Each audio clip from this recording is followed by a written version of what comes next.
এখন থেকেও যদি যে কোনো বিষয়ে যদি লিখিত অভিযোগ করা হয় তাহলে আমরা ব্যবস্থা নেই, কিন্তু দুঃখজনক হচ্ছে খুব কম আমরা লিখিত অভিযোগ। মাননীয় প্রতিমন্ত্রী জনাব মোহাম্মদ নুরুল হক।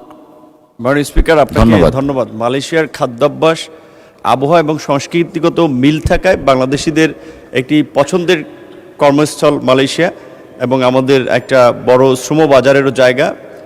দীর্ঘদিন নানান কারণে সেখানে আমাদের যাওয়াটা খুব কমে গেছে।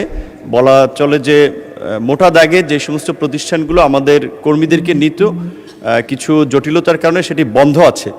গত এই মাসের বিশেষ করে আমাদের সরকার দায়িত্ব নেওয়ার পর মাননীয় প্রধানমন্ত্রীর নির্দেশনায় 8 থেকে 11 এপ্রিল এই মন্ত্রণালয়ের দায়িত্বপ্রাপ্ত মাননীয় মন্ত্রী এবং মাননীয় প্রধানমন্ত্রীর উপদেষ্টা তারা মালয়েশিয়া সফর করেছেন। সেখানে মালয়েশিয়ান কর্তৃপক্ষের সাথে একটি ইতিবাচক আলাপ আলোচনা হয়েছে এবং তারা আশ্বস্ত করেছেন যে খুব দ্রুতই বাংলাদেশিদের জন্য মালয়েশিয়া যাওয়ার পথটি খুলে দেবেন। আশা করি এটি খুব দ্রুতই একটা ফলাফল আমরা পাবো, কিন্তু ওইভাবে নির্দিষ্টভাবে তো দিন তারিখ, যেহেতু এটা তাদের উপরে নির্ভর করে। আমাদের এই দিক থেকে আমরা প্রস্তুত, আমাদের প্রশিক্ষণ, আমাদের লোকবল রেডি, আমাদের যে অন্যান্য কাজ সেগুলো আমাদের সম্পন্ন। এখন ওখান থেকে সিগন্যাল পেলেই আনুষ্ঠানিকভাবে আমাদের দেশ থেকে প্রবাসী কর্মী যাওয়া শুরু হবে। মাননীয় স্পিকার, আপনাকে ধন্যবাদ।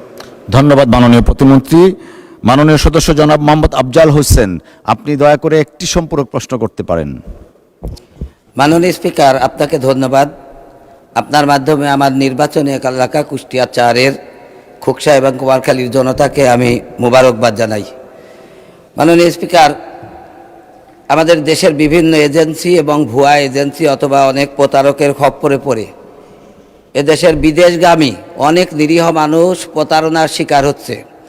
এই প্রতারকদের বিরুদ্ধে ব্যবস্থা গ্রহণের কোনো সুযোগ আছে কিনা আমি মাননীয় মন্ত্রী মহোদয়ের নিকট জানতে চাই।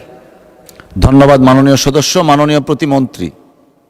জি, মাননীয় স্পিকার, আপনাকে ধন্যবাদ। মাননীয় সদস্যের জ্ঞাতার্থে আমি জানাতে চাই যে আমাদের মন্ত্রণালয় থেকে খুব কঠিন ব্যবস্থার বিধান আছে যে যারা প্রতারণা করে থাকে।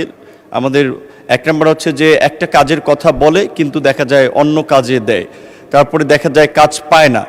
এখন আমাদের মন্ত্রণালয়ে সুনির্দিষ্টভাবে অভিযোগ করতে হবে। যদি লিখিত অভিযোগ যারাই করে, প্রত্যেকটি অভিযোগ আমরা সংশ্লিষ্ট কর্মকর্তা, সচিব এবং আমাদের লেভেলেও আমরা এটা নিষ্পত্তি করে থাকি এবং সবচেয়ে কঠোর ব্যবস্থা হচ্ছে যে যদি প্রমাণিত হয় যে প্রতারণা করেছে কোনো এজেন্সি বা সাব এজেন্ট, তাহলে কিন্তু তাদের লাইসেন্স বাতিল করার বিধান আছে। এবং কিছুদিন আগে মাননীয় প্রধানমন্ত্রীর নির্দেশনায় আমরা একটা সিদ্ধান্ত নিয়েছি, যেটা আমাদের বিদেশি নিয়োগকর্তারা অনেক ক্ষেত্রে বলে থাকেন যে তোমাদের এত এজেন্সি 3000, আমরা কোনটা ভালো মন্দ যাচাই বাছাই করবো? এটা তো আমাদের পক্ষে সম্ভব না।